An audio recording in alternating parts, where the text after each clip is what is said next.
controlling the thing for me. Okay, good. So if we can go to the first slide, that will capture the, so this one. I decided to use my university's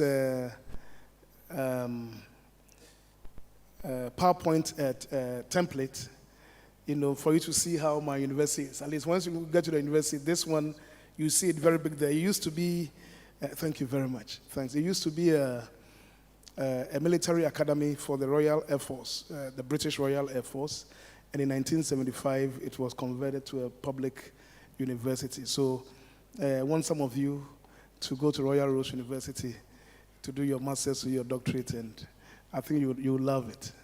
Amen. So without wasting much time, and I think we want to go through this quickly and have some time for questions and discussions. And I always say that knowledge is not resident in only one person's mind. There are some people that they see themselves as ideas temple. They know everything, but indeed nobody can know everything, So even in human resources that, the profession that we are in, a lot of people, if you go to some organizations, the way some HR managers or professionals behave, it looks as if they know everything and they have everything and they can do anything to you. But that is un-HR. Any solid HR person, the number one thing that you need to have is empathy and love. And in fact, if you read the Bible, if you're a Christian, you read the Bible, a lot of things that HR person has to do, or a nurse has to do, because I always compare HR managers and nurses. You go to some hospitals in Africa here, it's amazing, terrible. The way the nurses will treat you, the sickness would even, compound, and then you take it back home. That is how some HR managers behave. And in organizations, a lot of people have regretted joining organizations. Some have, gone through so many issues because of the HR management system within the organization. But today we are going to talk about, let's go back to the, so how to identify suitable mentors for employable skills and career development. So, I think it's Dazi was mentioning the fact that how good and pleasant it is for you to have somebody in the world of work to hold your hand, to take you through a path that you have not, walked before, but that person has done that. It becomes very easy. So mentoring is very important in the life of every career person or every professional. Unless, of course, you are somebody that you want to stay home, then maybe mentoring is not important for you. But if you want to even have your own business, mentoring is so crucial there. If you are in the public sector, mentoring is so important. Private sector, wherever you are, as long as you are occupying till he comes, you need mentoring. And as someone holds your hand, to take you through a process, you realize that things become so easy. You have not walked that path before, and somebody saying that, I've been here, so please follow me. And then you follow the person teaches you, don't step here, look here, throw this here. And by the time you are done, if the person is indeed a non-envious person, you would reach and even pass the person's level where the person is quicker than what he did, because nobody may have helped that person to get there. So mentoring is very important. So let's go to the next. So we'll quickly go through what is mentoring, why mentoring is important, mentoring models, mentoring and coaching, multi-generational workforce, post-generational workforce, where to find a mentor, and then we have some questions and answers. So quickly, let's go. So, I forgot to take this off. Sorry. I forgot to take it off. So let's go to the next one. Yeah.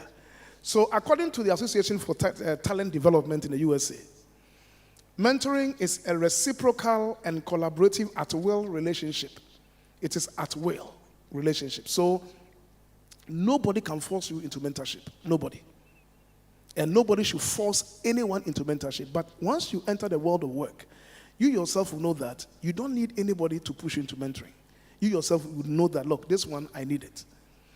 And that most often occurs between a senior and a junior employee for the purpose of the mentee's growth, learning, and career development. Once a person enters the organization, in fact, right at the interview room, once you go for interview, for us HR persons, we don't expect you to know everything. Some people come for interviews and they want to impress. You ask questions and they don't even know the thing, but they want to, try and use some words to do it. Charlie, once you do that, you veer into some arena that you don't have to. And that one, you even complicate yourself.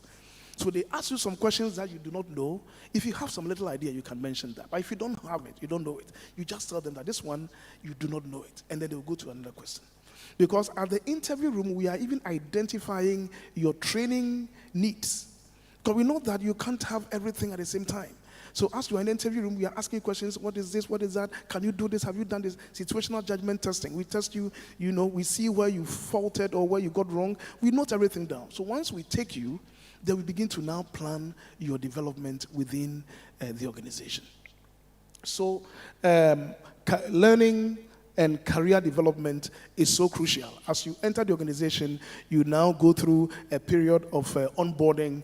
You are being onboarded to actually for you to know what is happening in the organization, where some departments are, what is the culture, what is the philosophy of the organization. You are learning few things within your first 6 months. Some organizations even have it up to 1 year for onboarding, or they call it, what is the name? Probation, yes, probation. So some people, most organizations will tie the onboarding process to probation. So once you are done, they then give you a full employment and then you continue. But then in the field of work, career development is so crucial. We are not going to talk much about career development, but for career development, career choice is your responsibility. Career choice is your responsibility.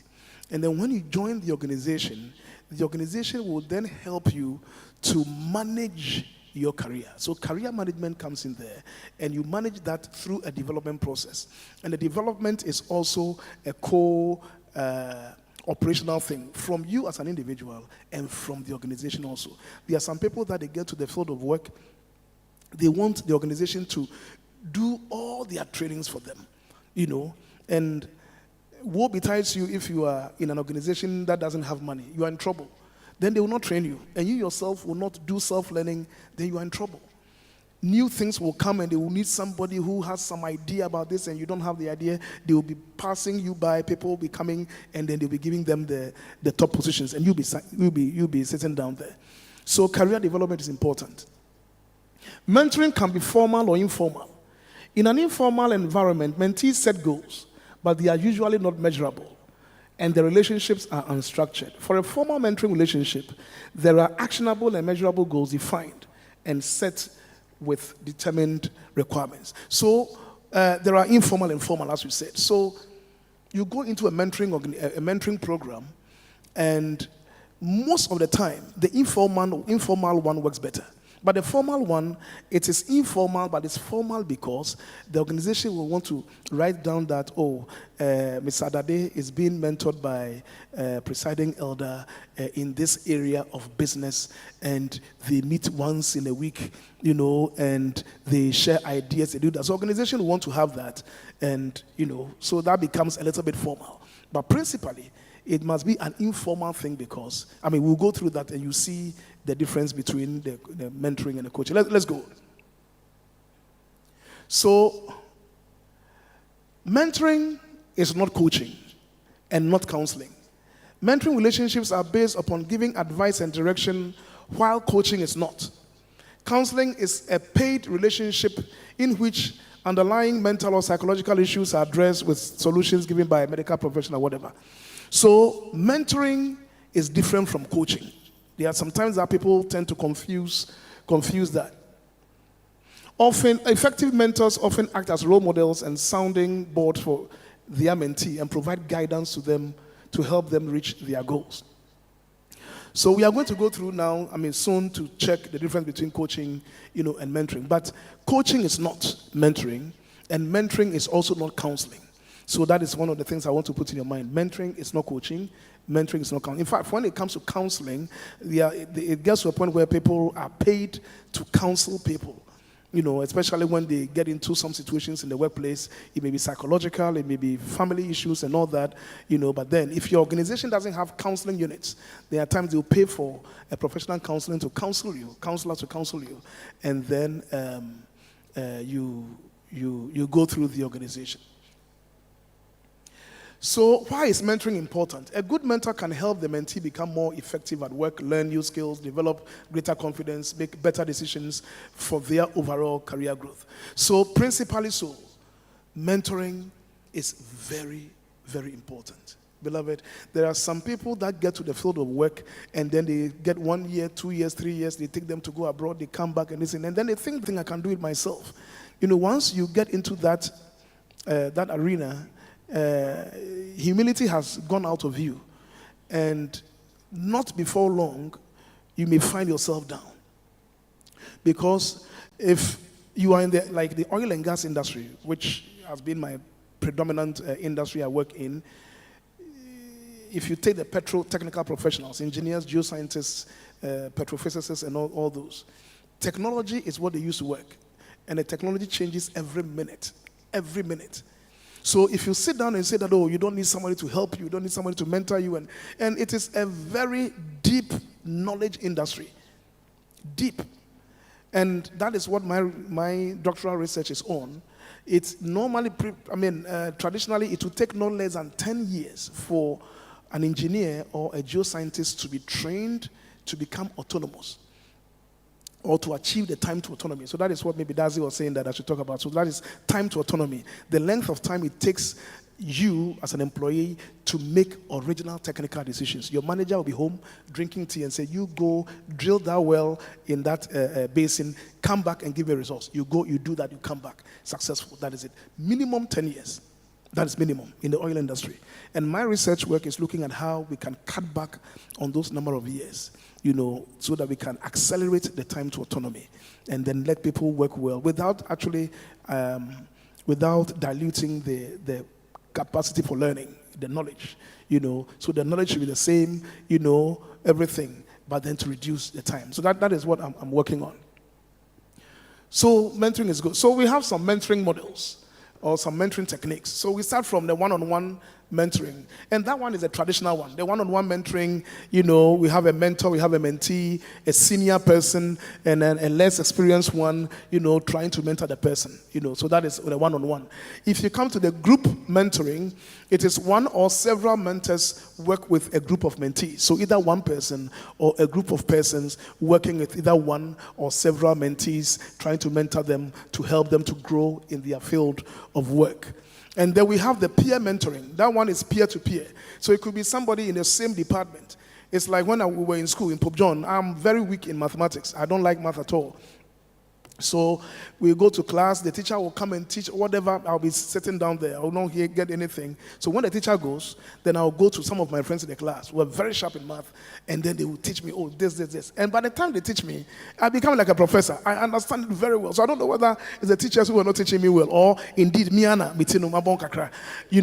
So I'll go to my friends, and they will teach me. They will, do this, do that, and then I get it. I get to understand them. So for peer-to-peer, it could be in the same department, it could be having the same positions, it could be in the same industry, and then your friends, and then to be peer-to-peer.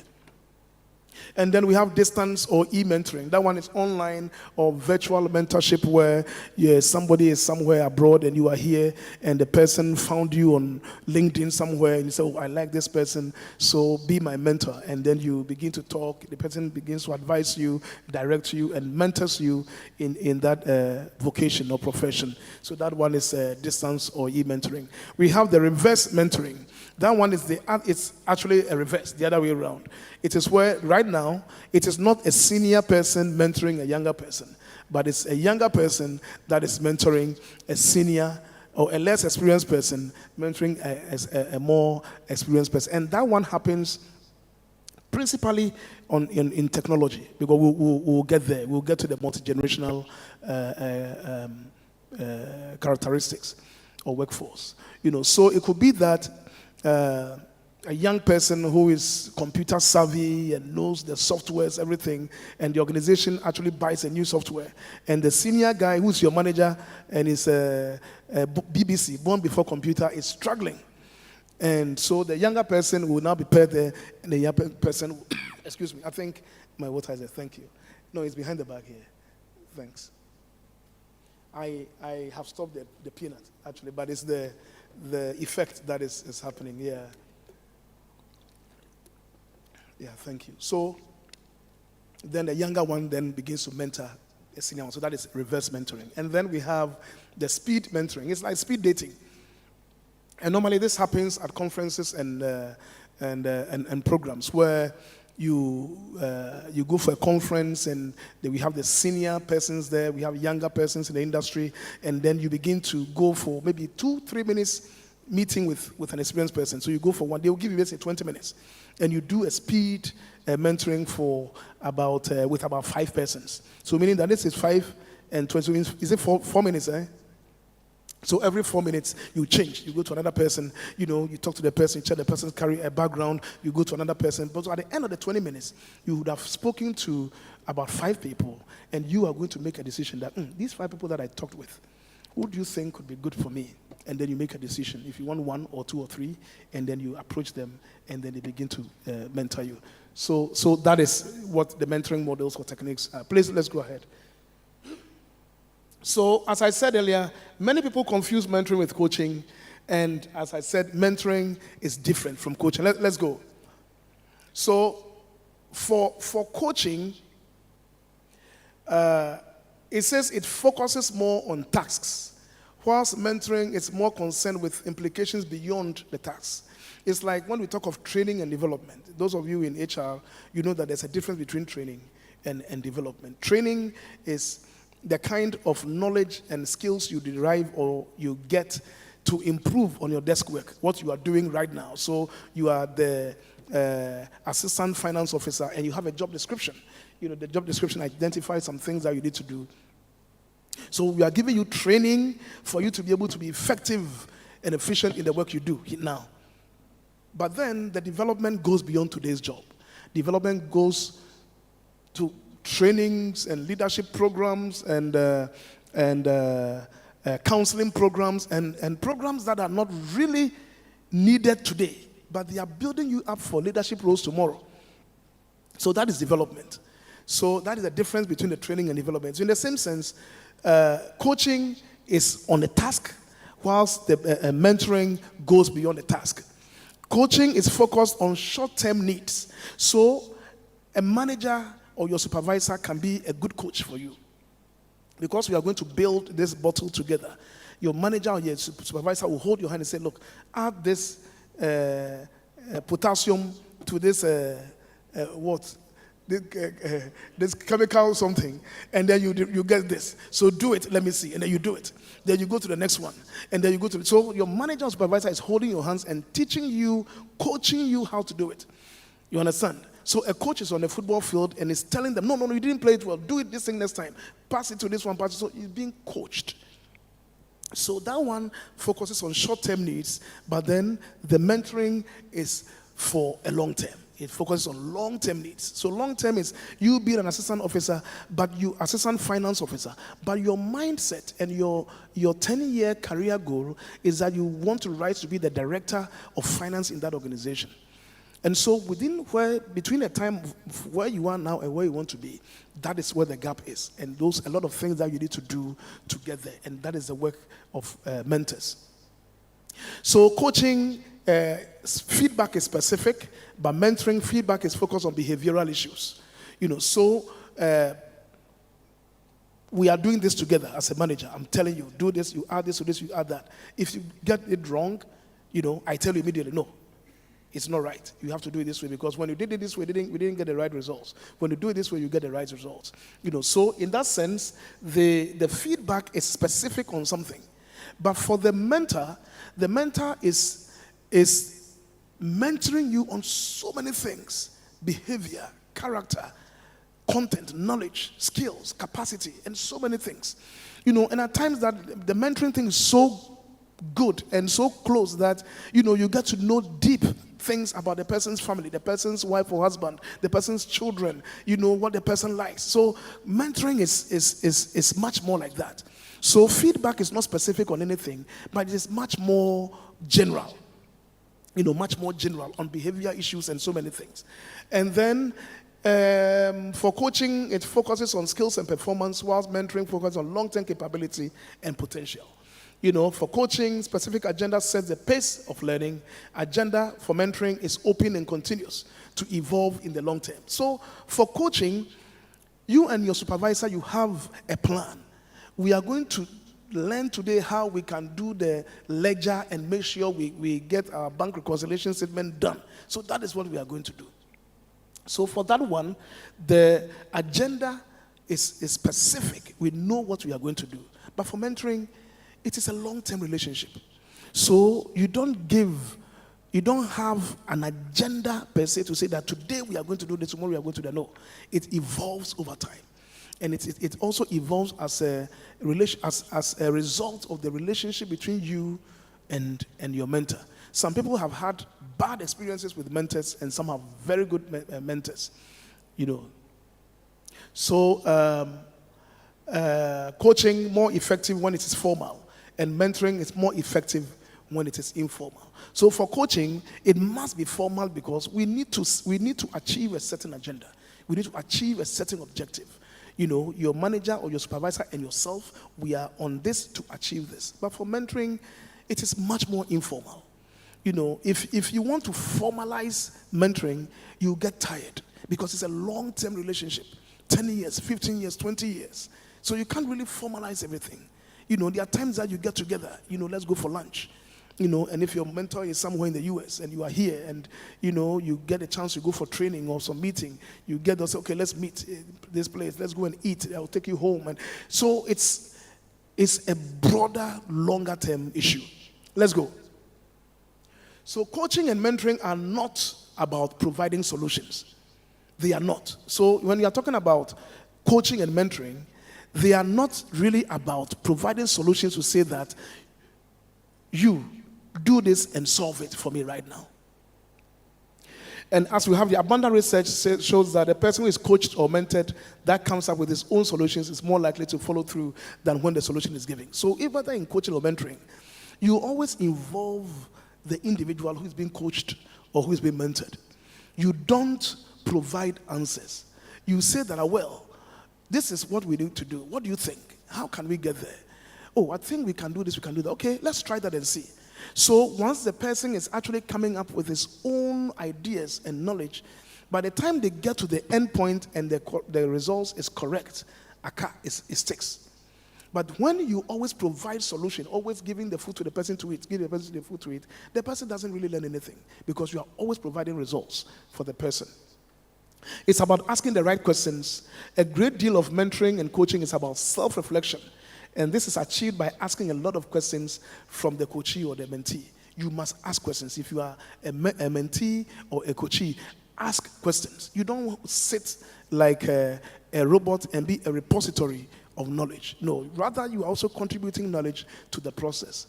So you ask questions. How can we do this? If this goes this way, what will be the next step? If this doesn't happen this way. So questions, and that will actually spell your success in the process. So it is independent from line manager. Both mentoring and coaching takes place independently from line managers. But not entirely so, because for coaches or coaching, I would always recommend your manager or your supervisor is actually involved, because this is something that you are doing in the workplace, and it may also have some bearing on your performance management system. And in organizations where the PMS is solidly working, it is tied to reward, performance and reward. So you get a certain bracket of performance, you get a certain amount of bonus or something. So for coaching, I would always recommend that it is the supervisor, the manager, or an identified person really takes you through that. But then for mentoring, your line manager becomes a very bad person or the last person to even consider. Because the managers are busy, They are actually assessing you to some extent. You are working under them. They are not ready to give you the very best of mentoring that you need. So for line managers and supervisors, they normally can't be good mentors, but they can be good coaches. All right. So, and then the goal can change over time. Coaching and mentoring is a process that can change over time depending on needs. So today I'm coaching at a day and we are talking about things and all that. Tomorrow things may change and they may have been moved to another department to go and help set up something, and I am here. So that thing, it ends. And you have you as my mentor, and then you are mentoring me and all that. You either resign or you leave and you go. And I also think that, look, I want to also divert or leave the organization and go to a private sector to do something. It can end. So it is not, there's no hard and fast rule that for that you have to stick to that. Now, we have multi-generational workforce. We are going to go through this quickly because the topic for today is that how you can identify a mentor. In the world of work, you need to understand it. In fact, this one is much more understood by HR persons. But then, if you are an employee and you don't have much information about this, but you really want to get a mentor, you need to really learn about this, because this one will actually help you to understand the professional composition of an individual that you want him or her to be your mentor. So let's go quickly. So for the silent generation, we call them the traditionalists. These people were born between 1928 and 1945. And they are relatively a small group because their parents didn't give birth to many of them. And then this happened, or they were born between the Great Depression and then World War II. The Great Depression was in the 1930s and the World War II is in the early mid-1940s. This is actually anchored by thorough research. But this is heavily dependent on the American population. But the Harvard Business Review has done some research and realized that a good amount of information in this generational or multi-generational category, they also typically reflect in other jurisdictions like Africa, Asia, Europe and all that. But the research actually started from the US, and then it started checking that back to back with what is happening in Africa, what is happening in Asia. Do people in Africa or Asia or Europe actually reflect what they have seen in this research in America? So this one is saying that the period was marked by serious economic difficulties and hardship. And so the people who were born at this time, because they were born out of they came out of the Great Depression and the World War II, they met difficult times. Sikaniho. They were very, very frugal in the things they do. So they don't spend money anyhow. They don't spend money anyhow at all. And I put here that prudence, is one of their hallmarks. And in the workplace, they can be good assets, or they can be assets to teams looking to cut costs and budget. And I was going to mention Eldaidu. Eldaidu was the chief internal auditor for Bank of Ghana. If you get people like that, if you have worked with Eldaidu, you see that Eldaidu is a no-nonsense man. His financing, he doesn't joke with it at all. So the people who came out of that group, because, they had limited resources, they are very frugal. They don't spend at all. And if you put them in an audit role or in charge of a team to manage a budget, you retain a lot of money. They will help you a lot.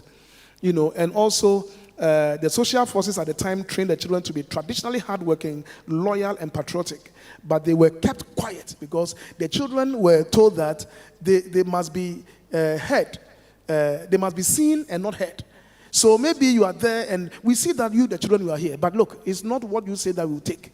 So they were trained to keep quiet, do things, hard work, be loyal to their parents and whatever they do. And then they are very valuable in the workplace because they will always ensure hard work, leading to productivity and loyalty and then quality of work. So that group of people, the silent generation, this is what characterizes them. Let's go. Yeah, and then showing respect for one another by practicing courtesy and deference to authority, always developing positive personal relationships. So they were trained to relate well with people, to respect humanity, to respect one another. Don't say that what you know alone is what you have. They need to also understand that you also have something that they can also appreciate and learn from. And then the World War II and Great Depression challenges trained them to be determined and resilient. Be very resilient. So in the workplace, they don't give up easily. When situations happen and you are there and then in a public service, and then you have a new minister overseeing you, and then he comes with so many changes and all that. When you have these people there, don't worry. They are very resilient. They will not budge. Things will go on well, and they will stand and make sure that whatever changes are coming in, they'll be able to hold it and make sure that everybody follows suit. So they can be very good mentors in certain areas of employee development life cycle. They can be very good. So as you are looking for a mentor and you are depending upon in the area you are, maybe you are in estate management or you are in pharmacy, you are in this, and then you are looking for good mentors, you need to understand some of these things so that the person you pick, because if you're not careful, you can get a very bad mentor, and that can change your perspective on things, and you may become very weird in the process. People will now see you as weird. Maybe you didn't start like that, but your mentor has made you so. So let's go. So now, so how many minutes do I have? About 30 more minutes. Okay, then I'll see. So for baby boomers, they were born between 1946 and 1964. And this phenomenon emerged in the United States because soon after the World War, there was a sharp rise in birth rates beginning in 1946, where the record was broken for highest ever number of births in the calendar year. 3.4 million people were born within that year. Every year, 3.4 million people. So that is what we call, how many, you've heard of baby boomers. I mean, those of you in the corporate world, you know baby boomers. So that is it. Let's go. This happened because at the time, the soldiers were returning from the World War between the U.S. and U.S. allies, and then the Soviet Union and their allies. So they have finished the World War, they've come home. And these guys came back home with a zeal to start families and raise children. So the women that they left at home, they didn't have mercy on them. They trod on big time. So everybody was chasing the wife. Hey, come, hey, this. And people were getting married and giving in marriage, because they had come home. And at the time also, there was improved economic position in the United States soon after the World War. The government encouraged the growth of families, and then the effects of the war and the depression had started to subside. So people were very hopeful, optimistic that, things are going to be well. Let me go and marry. Woman, come, let's marry. And then they will get married, they start producing, having children. And the popular culture was also gaining significance after the war. Glorified marriage, pregnancy, and parenthood. It was there. So the popular culture is talking about the fact that the culture and the system at the time was not only looking at the elite, because at the time, around this time, you could see those who are rich, or those who were rich in America or in other jurisdictions, and those who were not rich. But the popular culture tried to actually bring all of them together. So the middle class became bigger. So it's no longer the elite, but ordinary man can go and work in McDonald's and get money to rent a house and buy a small car and can go to any restaurant to go and eat in the evenings with the family. So the popular culture was gaining roots. And so people became very optimistic. They became very happy about that. So the elite thing dropped. So you go to Walmart, the owner of KFC will go to Walmart and buy chicken in a pack. The person working in McDonald's will also go and buy the same thing. They have money to buy. So you are not buying anything different from what they are also buying. So the popular culture became very good for them. And they said, then let's begin to marry more and produce more children. And then, let's go back. So the GI Bill, so I'll talk on the GI Bill. The GI Bill, actually, the U.S. Congress the bill was passed for veterans, those who had come out of the war. Either you retired or you had an honorable discharge. So you come out, because if you are in the army or in the military, if you are not a pharmacist or a doctor or a nurse, the rest of procurement and all that are generic roles that they put everybody in. So you take the pharmacists out, you take the doctors out, you take the nurses out, the rest you are put together. So once you come out, what is your profession? What do you want to do? You can't come and say that you were in the infantry, you were shooting and killing. So you are out of the military, you want to shoot people and kill. No. So you need to find something to do. So the GI Bill actually created an environment where veterans will have access to loans and go to school, do bachelor's degree, master's degree, PhDs, and be able to veer into other professions and make money and have families, out of those who have come out of militaries. But the GI Bill is still there. It's still working actively, in the US. Let's go. So for the GI Bill, when they saw that, I can have money to go to school, and then I don't have to now go and look for money, then I'll use the money I have to marry, and then I'll use the loan to go to school. So they were giving birth everywhere. So that is what gave rise to the baby boomers thing. So for them, hardworking and focused, the baby boomer generation worked hard for their livelihood. They were born to realize American dream. They strived to reach it. They are a good resource in the workplace and are goal setters. So these people came out, and the American government was giving them money. And of course, apart from the American economic development, some people in other areas were not having that development per se in other countries. But when the Harvard Business Review did the research about this, they realized that the characteristics of those people, apart from the economic conditions, because when America is giving loans to veterans to go and do this, and somebody will come out of the police or military here, and the person will go home and die with a paltry sum. The economic thing, they are completely different. But then what they embody, the characteristics that they had at the time, they realized that they were actually mirroring a lot in other jurisdictions. So they were very competitive. By virtue of being born in a period of high birth rate, baby boomers grew up competing for things in school, society, and the economy, overcrowded schools. So imagine, so many children. And that is what happens at times when I'm talking to people about my in-laws in Nigeria. I tell them, take the whole of Africa. Everybody's talking about Nigeria because they are the most populous African black nation in the world. There are many. You go there, they'll tell you that, there are 250 million people. They should be nearing about 500 million. That place. So the competition is so great. So great. I mean, so you see that even those who are, my wife is very aggressive. My wife came from a very rich home, but once you live in that country, you must fend, you must try, you live. So the competition is so great there, and it's the same thing here. So at the baby boomer side, overcrowding, limited capacity in schools, jobs are not there. So the competition is so great. So if you are looking for a mentor, and per your background, what you want to achieve, you are trying to identify somebody, and you look for somebody who has that competitive spirit. And you too, you are in an industry where competition is so great. These are the people you need to go to because they will teach you how to be competitive. You understand? So you need to learn these things to be able to help you to identify mentors that you would need. Let's go. So for them also, they value relationships. The baby boomers grew up together as large families. They grew up in homes as friends. So they value relationships. Unlike now that if you go to Canada or America today, you go to your house and you are there with your TV. You can't come out and even go and talk to your next door neighbor. Because your next door neighbor, if it's white, wouldn't want to, I'm here, you two are here, we are neighbors, but we don't talk. But for me, I will just go to our next door neighbor, and when it snows and I want to shovel the snow, I'll do that for them also. My left is a Canadian, my right is Indian, and then they never shovel snow to come to our side. But I started doing it, and when I started doing it, they also started doing it.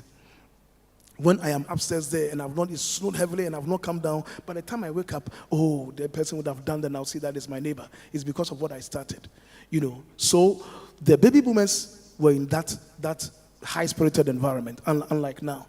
And then they're also very independent. They developed an independent mindset and self-confidence through hard work and abilities. In addition, they are resourceful and confident to handle matters themselves. So if you have such people in your workplace and they are in charge of certain key departments, with the CEO, you are done. Because these guys, they will not mess up. They will make sure that they do that for you. And if you have such a person as a mentor, they will teach you what they know. The mentor will not go and teach you, if he's B, he will teach you A. No.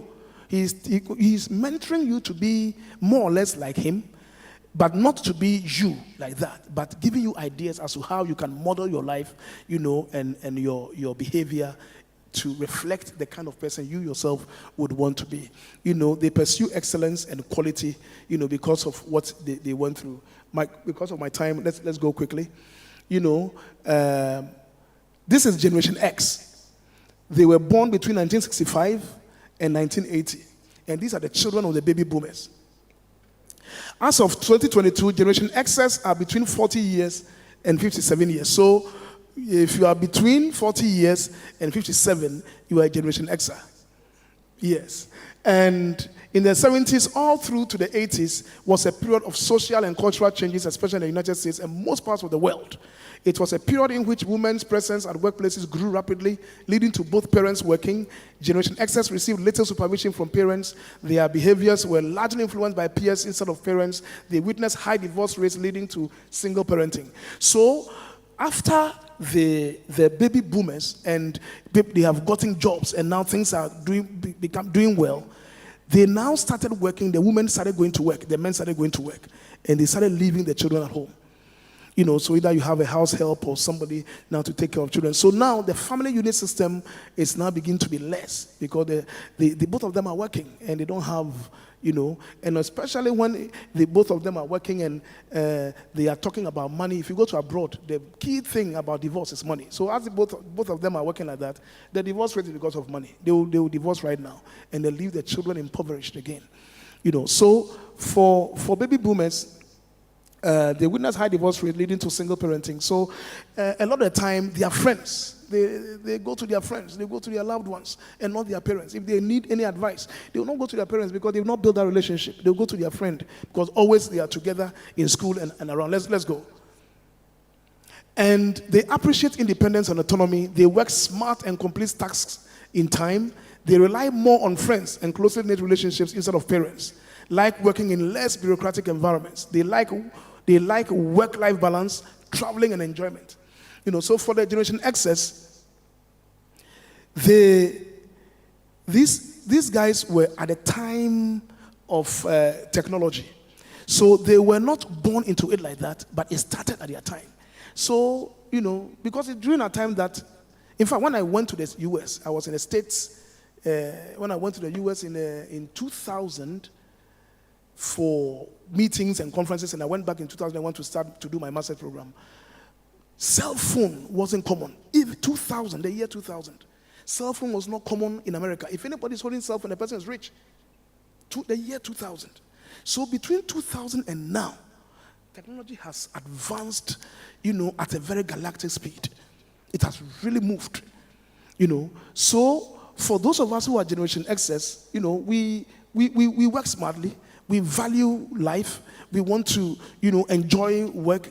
But we are also smart. We are making sure that, much as we want life, we are ensuring that our pension is there.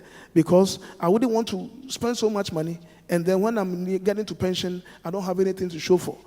So for Generation Xs, that is what they do. They have strong entrepreneurial spirit and want to excel in their professional undertakings. So if you take those of us from 40, next year, I'll be 50 next year. So, yes. Yeah. I'll be 49 this year. So I'm growing. I'm a short man, but I'm there. So if you look at that age range, you see that people are learning, they are acquiring skills, they are acquiring capacity. They want to do so many things, to help build their families up, to help build the organizations up, So if you go to organizations today, a lot of them are in management roles. They are directors, they are managers, they are leading ministers and all that. They are leading roles. Let's go on. So for Generation Xs, they should be allowed to work autonomously. Working if you are working with them. So this one is basically for HR professionals to advise their management team, especially when they are in the organization. They should be allowed to work autonomously. They should be given more responsibilities. They give them more opportunities for learning and advancement. So for Generation Xs, if you don't give me that opportunity to learn and advance, they don't like it. We need more responsibility to ensure that what we have learned and what we stand for, we are able to deliver in the work that we do. They respect their time. They are usually time-bound. Ensure they have a healthy work-life balance. by ensuring that they have enough time to socialize, provide low supervision with very little micromanagement. They value their experience, communicate in a concise and direct manner, give them an opportunity to work with new technology. Because remember, this group started, the technology, the boom started with them. So they don't know much. For me, I don't know much about technology at all. I'm just trying to do something. And I believe there are others like me who are not trying, to learn more. So in a world of work, they should be given more responsibility with technology, let them learn hard and all that. So if you are looking for a mentor, depending upon your background and your industry of work, and you are looking for somebody who is a Generation X, you should understand what characterizes them. And then you see that, this X guy can't help me because of this. I think I may go to a baby boomer, or I'll go to a Generation X, but the upper limit, it's a range. Some of them are upper limits, and then some in the middle and some low, So depending upon that, you then decide to choose the person that would want to mentor you. Let's go. Yeah, so this is Generation Y. They call them the Millennials. They are born in 1981 to 1996. It's a very smart generation. I call them digital immigrants. They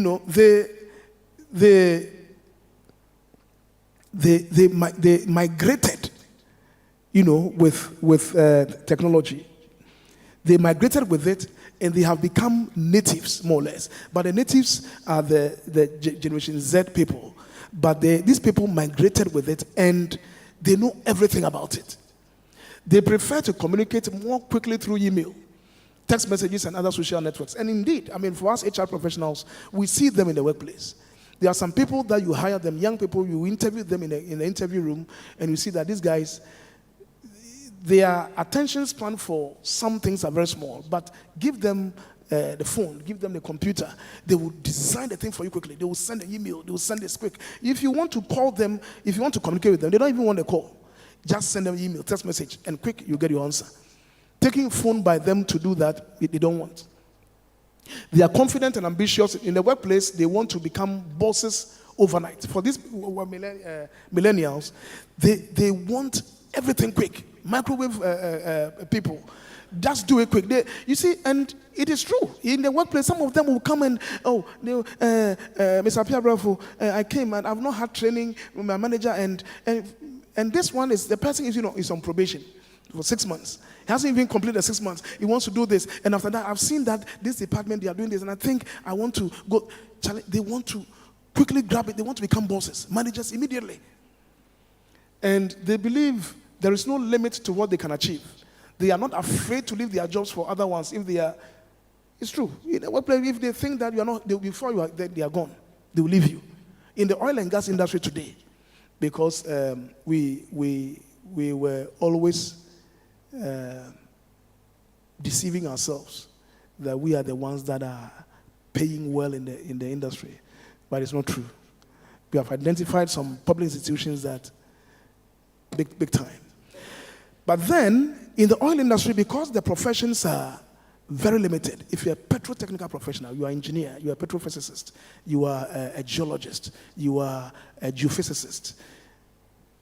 And if it's not been recent times that we have oil companies are here, even the companies that are here, they are very few.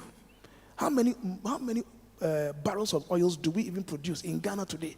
Nigeria is making about almost about 2 million barrels a day. We are here talking about this.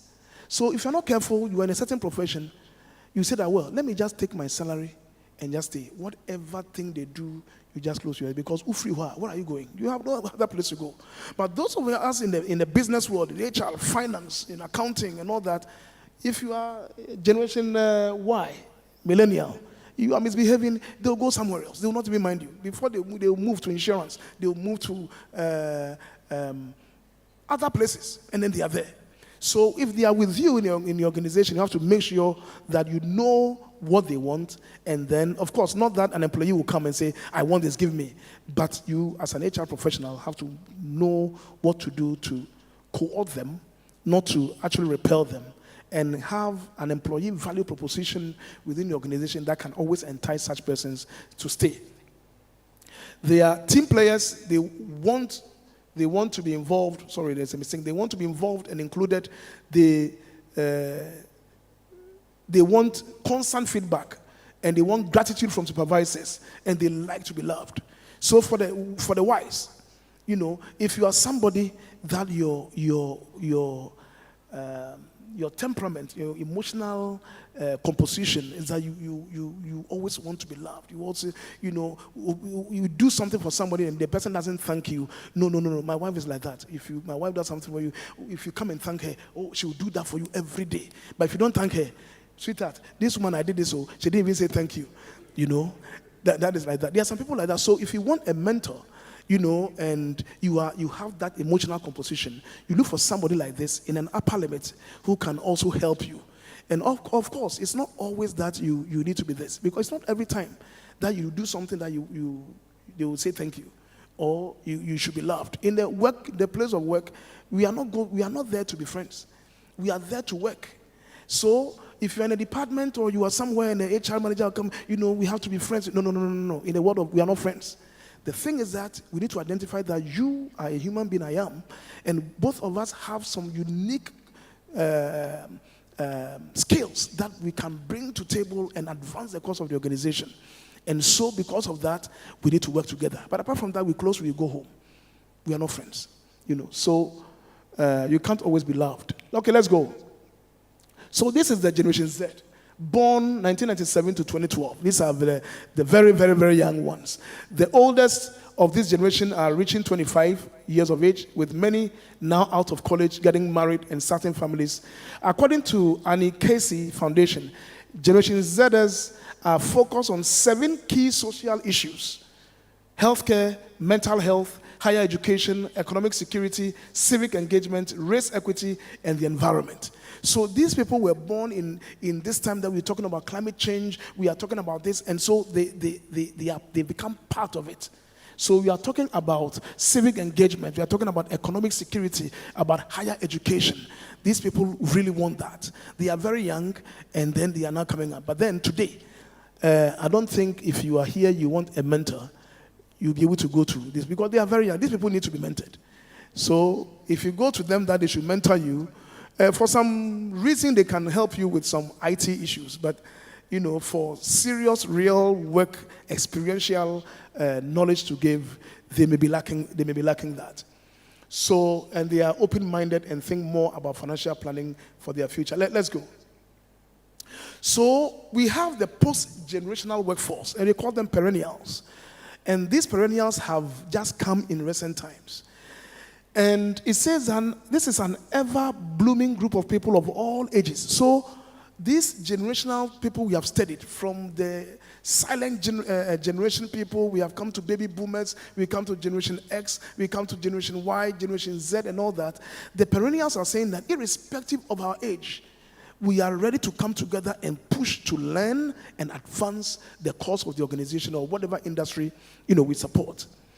And they come in all ages and shapes of form, and who transcend stereotypes and make connections with each other and the world around them. They are people of all ages who continue to push against their growing edge, always relevant and not defined by their generation. And that is where I think we should go now. Because for me, even though I am not computer savvy and all that, I am learning constantly. And as you go to other organizations, organizations will have different softwares for HR management, and so you go to the place they have SAP, you go to another place they have Oracle, another place they have that, and you need to learn.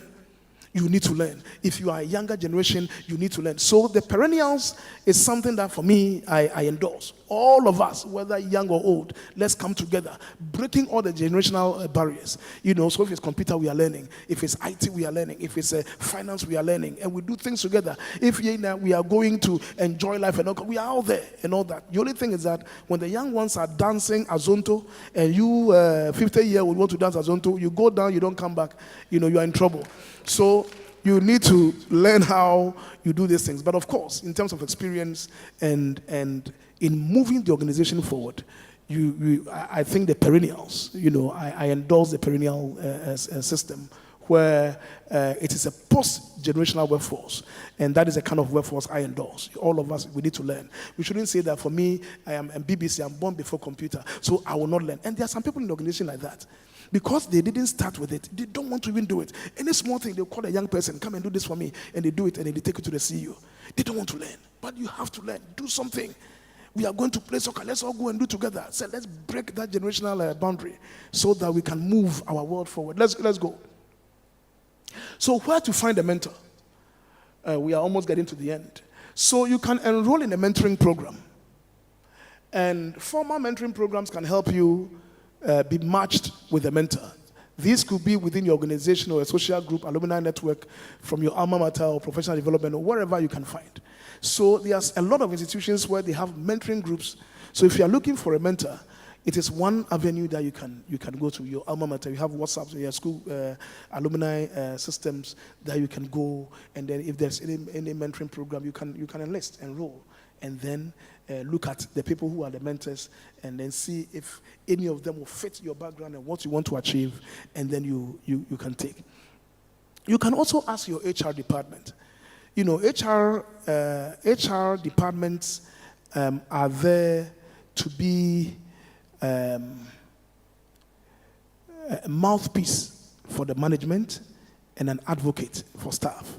But there are a lot of times that the HR managers or departments have become like, and of course I don't blame them, especially if you work in the public service. You know, a new CEO would come with some new rules and you have to comply. And I always tell people that, and I love public service. I've been in public service all through.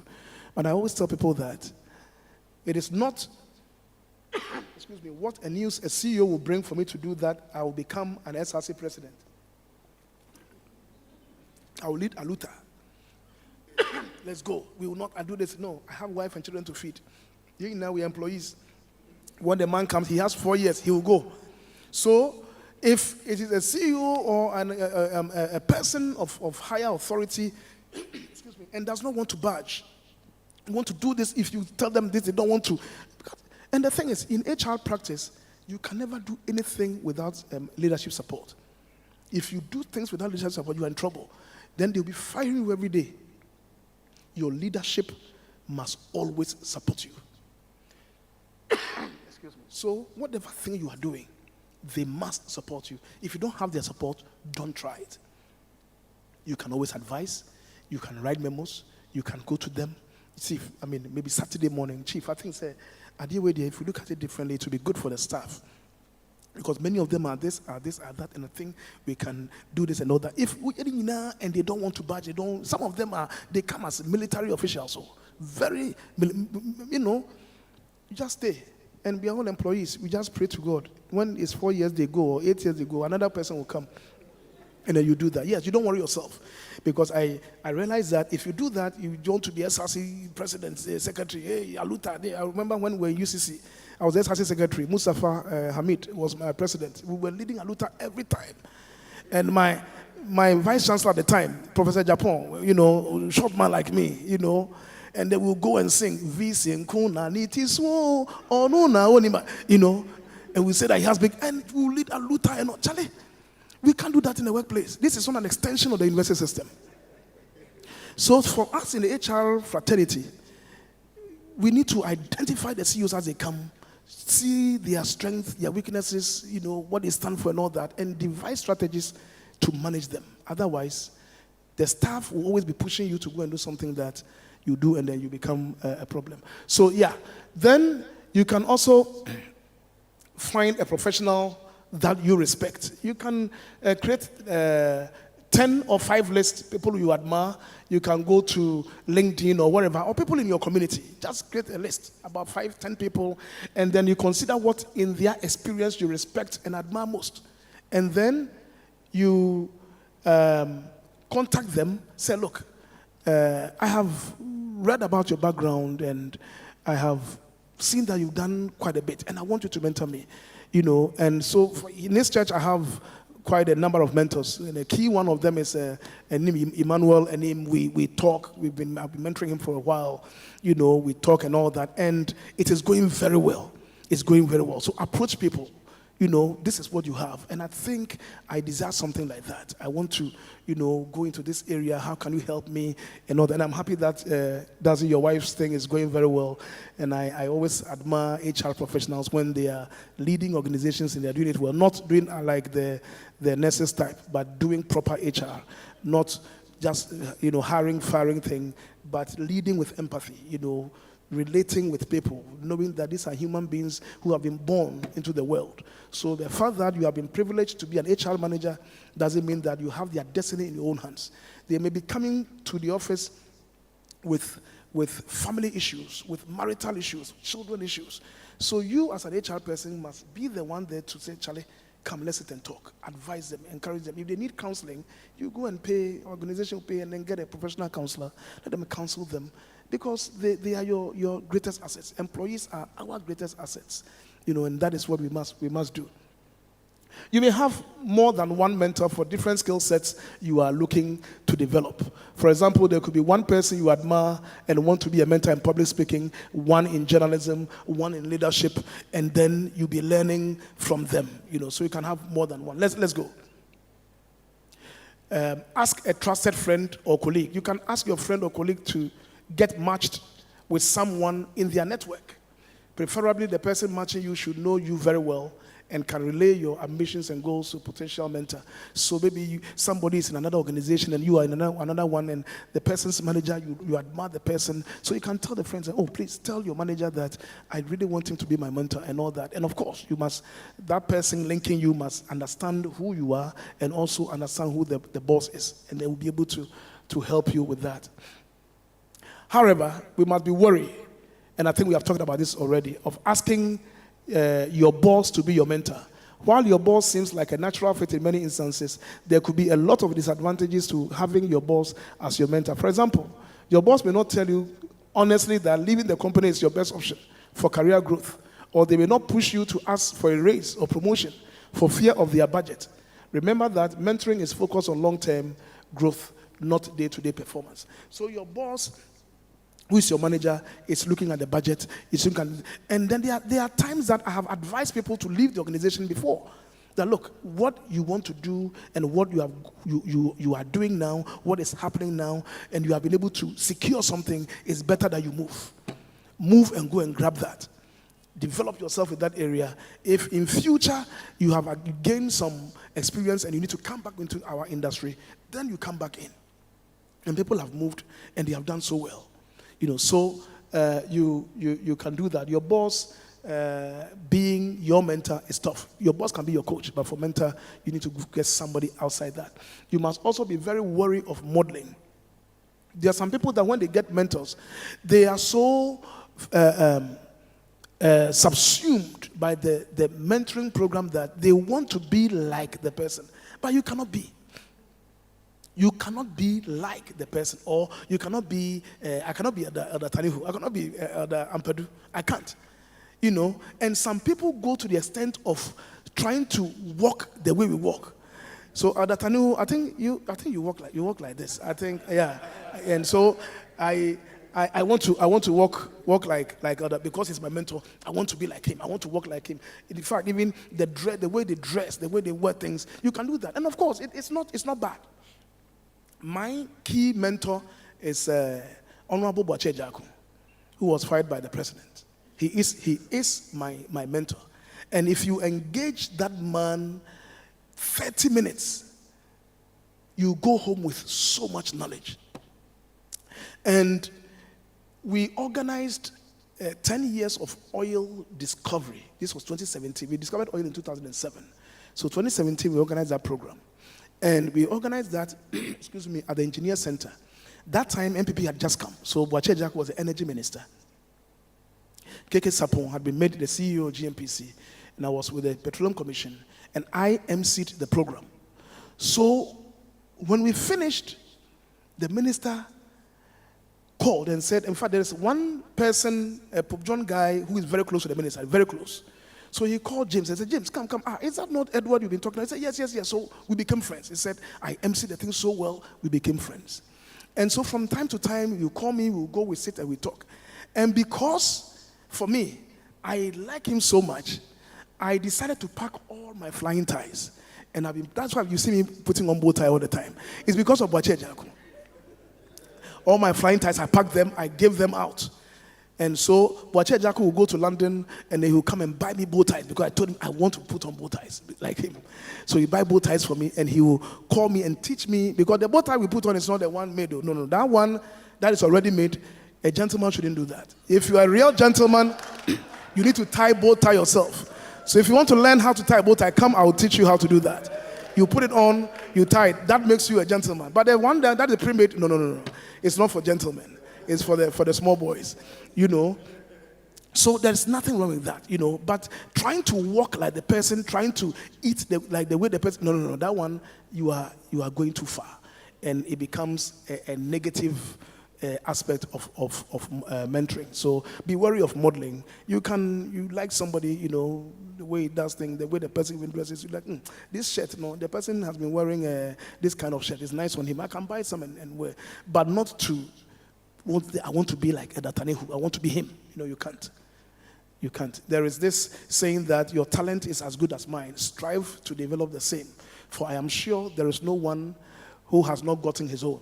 Trouble starts when painters try to be prime ministers, when in truth they are sure they are not made for this. So if you're a painter and you want to be a prime minister, because your mentor is a prime minister, you want to do that, you fail miserably. So in looking for a mentor, that's why we have gone through this.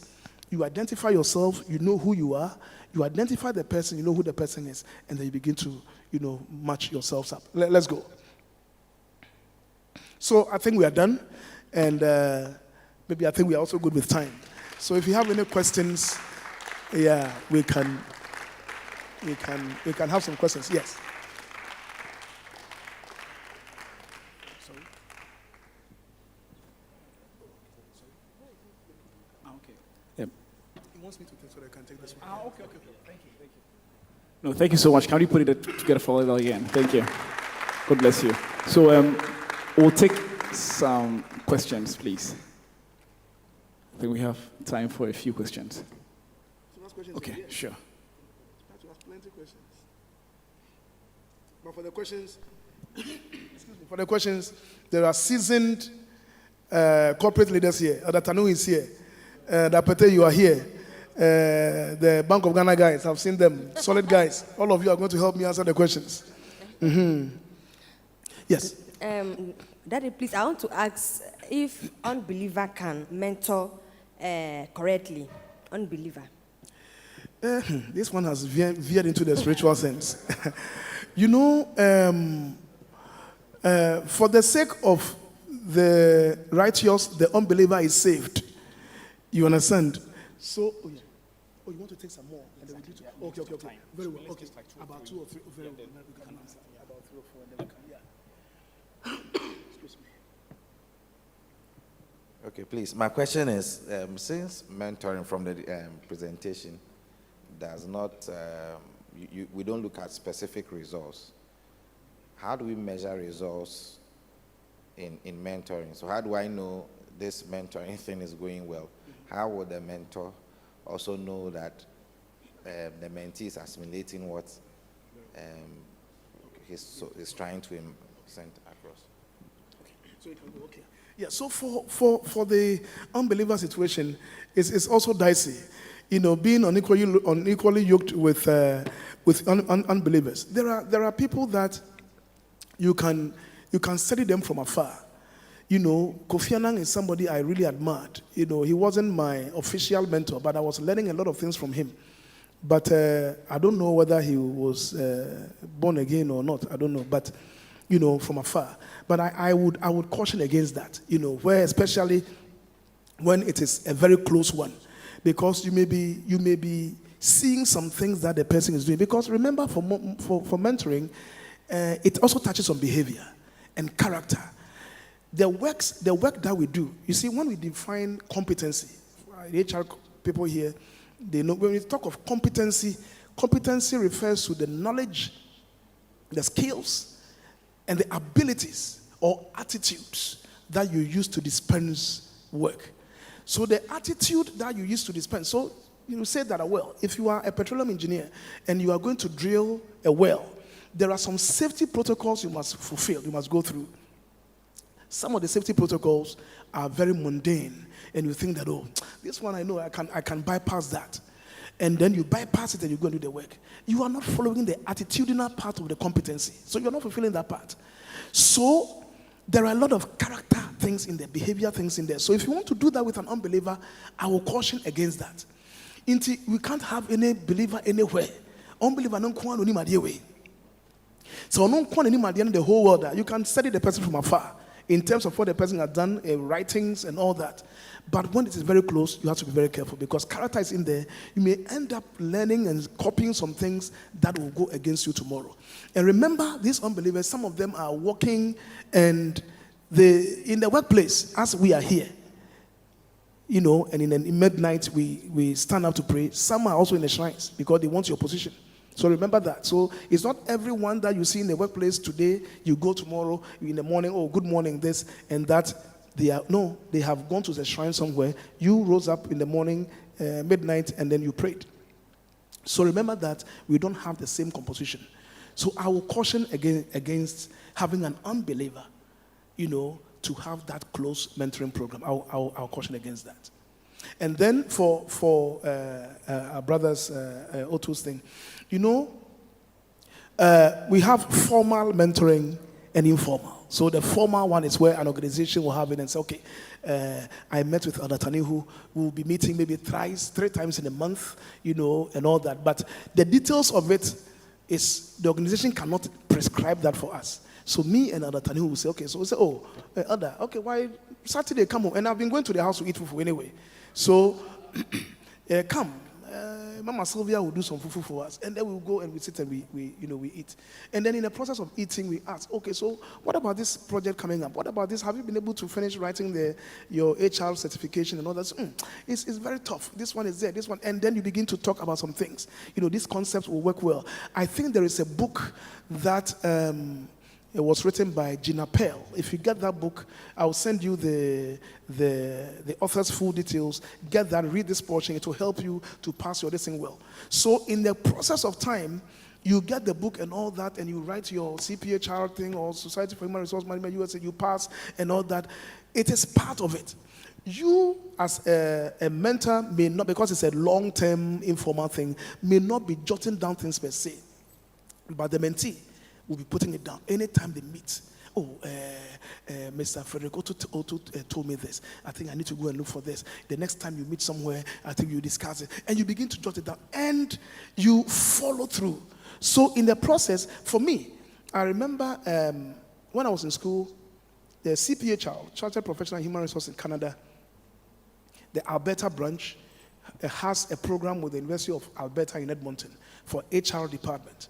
So they brought the thing up, and then they selected me to be a mentor. So a lady, I got a Canadian lady, and then so we were meeting once in a month, and all that. It got to a point where I was so busy with my schoolwork that I wasn't even following up with that. We meet, I don't write anything down. But that girl was writing things that we met when we went today. You said this, you said that. Because at the end of the program, there was the report that was to be written by the mentee. The mentee was able to catalog all that and the things that she actually gained from that. So that relationship, the mentee is jotting it down and following it through. Unless, of course, all the pieces of advice you are giving, the mentee is not following. And it's not making any progress. So once you ask him, oh, so John, this one, how did it happen? Oh, I think I couldn't do that because of this. It happens 3-4 times, you know that the guy is not serious.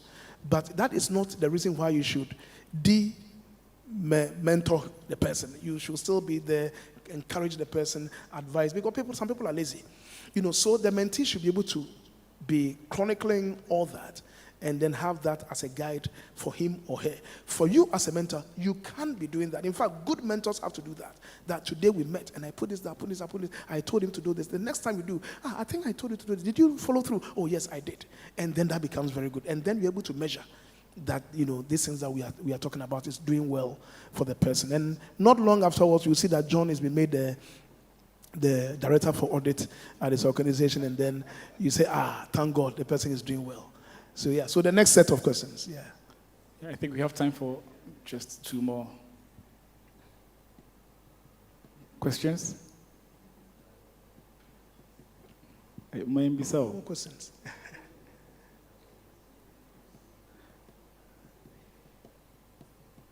Any questions? Okay. Okay, there's one here.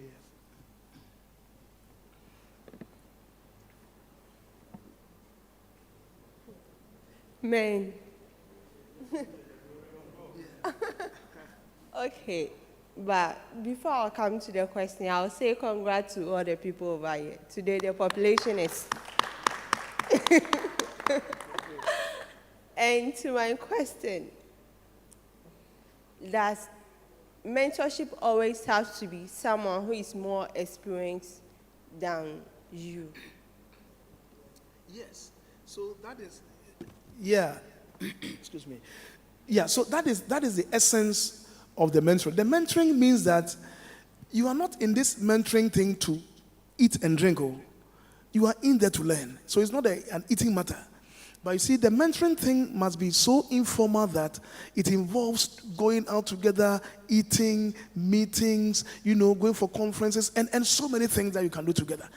The essence is that the less experienced person must be learning some things from the senior person to help you, the less person, grow. Because you are growing in your organization or in your industry or your vocation or your field of work.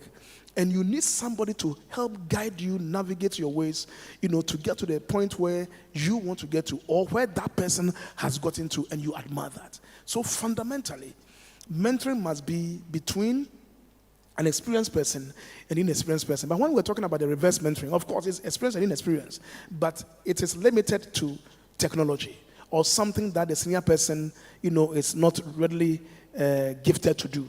But in terms of capacity, knowledge, skills, the senior person is supposed to lead the less experienced one to go and then and learn. Yeah. Yeah, Fred. Okay, Fred, last one. Mm-hmm. For instance, if I'm in a construction field. Yes. If it has to do with career, would you advise that I find a mentor who is in my field?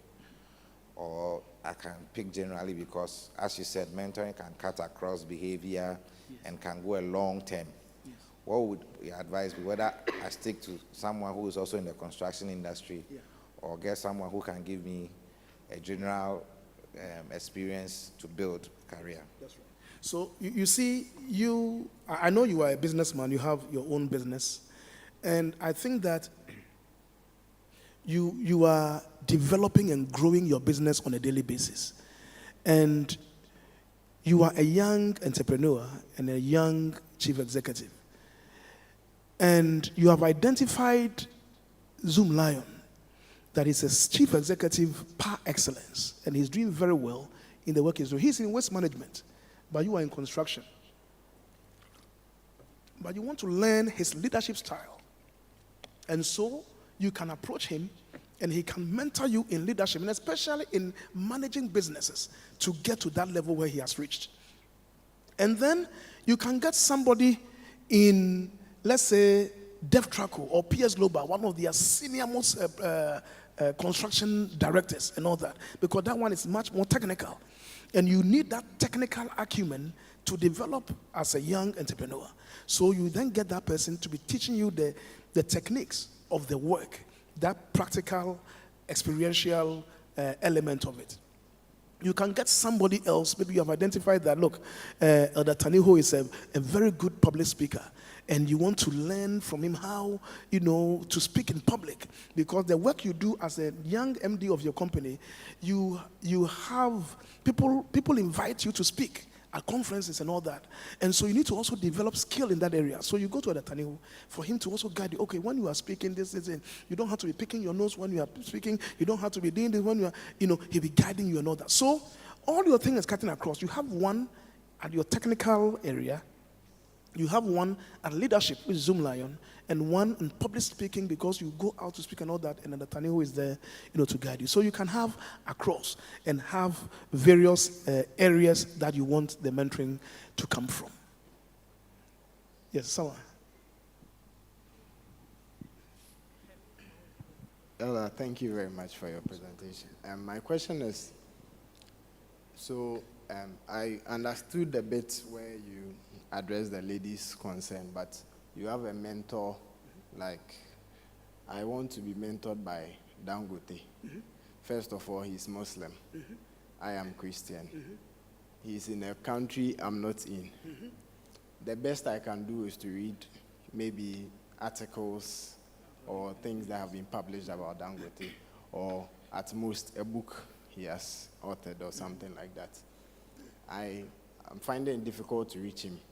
I come to Ghana and I say, okay, I'm looking for Dangote's junior version. So I see Despite. That's right. Then Despite too, he won't even talk for you to listen. So how do you get mentored by somebody like, because most often than not, people in like the Dangotes, Femi Ote dollars, you won't get them. You won't get them. So how are you going to be mentored by people like that? Yes, yeah, thank you very much. So, secondly, also, we must be measured in terms of our expectation or the kind of mentors that we want. You know, as I said, I would have wished that I had met Kofi Annan one-on-one to say that, look, you have been my virtual mentor somewhere, and I've been admiring you for this thing, but I couldn't have the chance to do that because Dangote, and even here, Despite, you won't find him. You want to see that, but the places you have to go through, and of course, what does he have that you really want him to mentor you? And if it's somebody that is difficult to reach, because you see, the mentoring thing is not governed by hard and fast rule. It's not governed by very direct, thick, strong, authoritative rules. It's very fluid and very flexible. You can decide to have anyone. So unless, of course, Despite is the only person and the kind of work he's doing is the only one that you need, then that one, you have to follow protocol. Go through the person. It could even be, somebody who was with you in high school, whose mother worked in Despite's office in Kumasi, and the mother has a brother who is working for him now in his office in Accra. You have to go through that. If that is it, especially when you are looking for, in Canada, before you get admission to do a PhD, even masters, now they've made it so difficult that you have to have a supervisor before you get admission. So admission decisions are tied to you getting a supervisor and the supervisor accepting you, you know. And there were times that I was trying to look for supervisors, and you see their details on the website, you pick them, you send them emails, you do cry, they will not even mind you. Some of them, they will not mind you. You send them 3 emails because they are busy. So then you begin to find out, okay, this man is in this department. Let me call the secretary and find out from the secretary where this man is, how I can reach him. If I cannot reach him, who among the faculty members is very close to me? Because the faculty members, for you know, I'm doing HR, and then the person is HR. But the area of HR that I want to learn for the person is talent development. The other HR persons are doing recruitment and compensation and benefits. I don't need them. I need the talent development, and that is the only person I need to get. So you go through the secretary. He said, okay, this man is not here. Who among the faculty members, you know, can reach him for me? Oh, he's very close to this man. Can you reach? Then you just call this one. This one says, okay, I can call him for you. So you go through that process, and you get to Despite. You may even get to Despite, and you tell you that I don't have time to mentor you. In fact, you may even get there and you say that his deputy is the only person you can even see, not him. And the deputy doesn't have what he has to mentor you. You have to look elsewhere because he's unreachable or cannot be approached. But I believe strongly that you can definitely find somebody. And in fact, even now, you go on LinkedIn, Abrofonokra are much more receptive to work with us than our own people here. You said, no, I found you here. You are the HR director for Siemens in the USA, California, and I admire your background. You did this, you did that, and I really want to be the role you are occupying, or the role you are doing. I want to do that. Compensation and benefits is my area. So I want you to be my mentor. And you see, You've not met before, it's only pictures you're seeing, and you see the person giving you information, give you ideas, do this, do that, and then you are there. So we should also capitalize on modern technology to identify mentors, especially when the ones we have cannot be reached or they cannot be approached. Yeah. Yes, okay. I think there's one here, yeah. Wow. Maybe we can take that, yeah. Exactly, yes. All right. And I thank God for your life. Amen. For sharing with us this knowledge. Amen. Because I've gone through HR training, and I don't know, but it's... Are you an HR professional? No, but Okay, yeah. okay. But it's God's provision, I must say that. Because the company in which I was working was from the civil service. Okay. And then when they opted to autonomy, those of us who were very smart and clever, the company spent a lot of money on us, trained us as HR persons. Wow. So after we have returned from the course and we came to the workplace, we were doing well until management decided that they may want people who are first class. And so they invited those from the universities. I was there serving as well. And so when the people were employed, I have to be given another assignment. And so I left the HR department like I was posted to somewhere else. But in the course of time, there was a problem.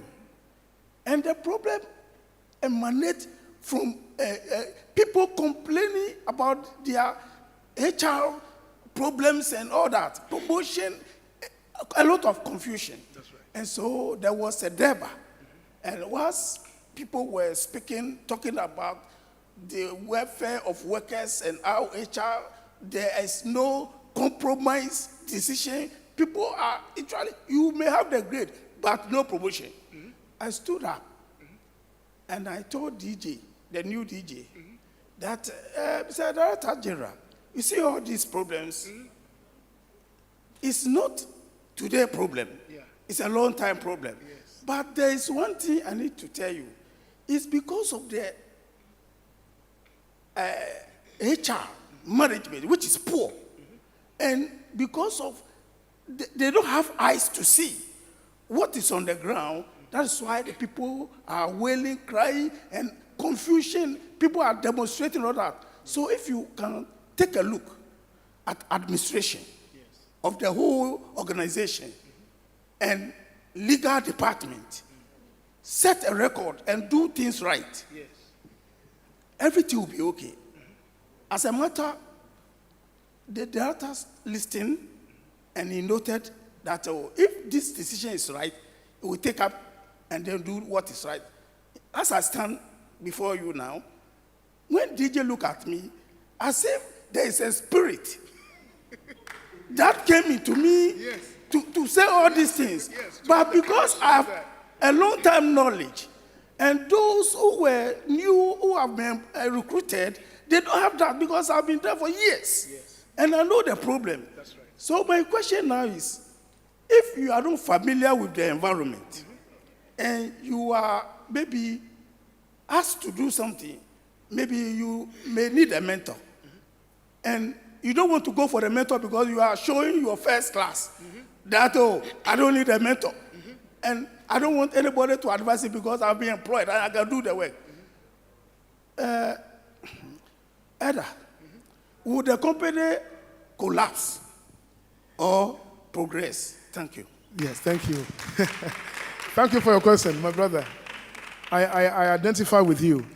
You see, there is something, a word we call entropy. If we say an organization, a company or an organization has gone into entropy, it means it's gone into organization. It's now been disorganized. HR plays a very key role. There are two kinds of HR professionals. And one is you. You did not go to school to study HR. You were planted in an HR department, and you learned the ropes of the trade in the course of time. And there are some other people also, they have gone to school. Yes. Yes. Exactly. For training, yes. So, you see, I'm trying to distinguish between training, on-the-job training, or being trained within the organization, and then academic training.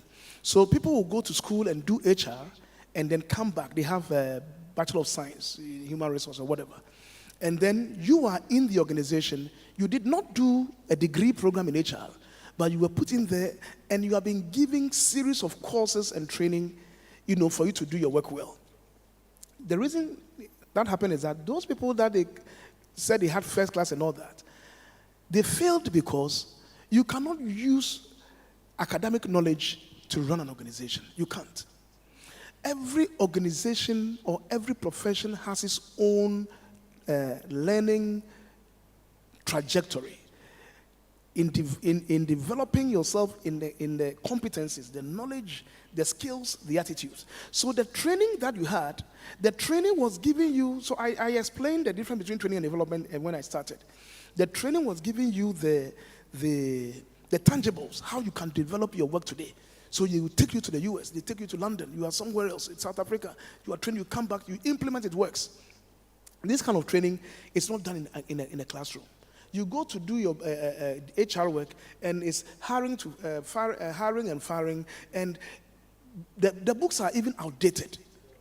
So once you even finish HR and they say you come, I always tell people that you are in the workplace, the organization has to train you, and then you yourself, you make sure that you get a professional. That is why for the accountants, Adatani will tell you, Adatani who did the MBA, his MBA in London, and all that, he did his first degree in this thing. But without being a chartered accountant, he will not be where he is today.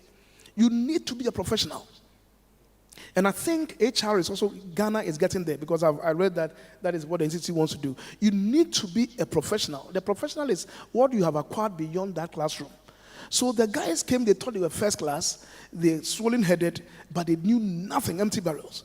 You didn't get that first class, but you were trained on the job, and you were doing very well. The Director General should have brought you back to come and lead the organization in HR.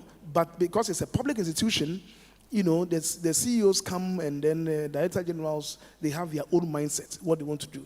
And those people that came, if it continues like that, your organization will collapse. It will fall into entropy. It will be disorganized completely, because HR leads the organization. And if HR is not doing what it's supposed to do, the others, you can't positively affect. So because once the person enters the organization, the person's probation, orientation, learning and development, the person's compensation and benefits, talent development and management, everything is with HR until the person gets to retire. So we have onboarding and offboarding. If the person is either retiring or being sacked or fired, HR, you are there to make sure that all those processes are through, and there are technical processes, to go through. And thank God that you learned that thing through training. But those ones that they said they are first class, so leave them. If they will not learn, let them brag in their first class. They'll sit there until Pentecost, and eventually another DJ will come, and they'll bring you back to come and do HR. Yeah, so it's good. Thank you so much. Thank you so much. Let's appreciate Elder Brafo. Thank you.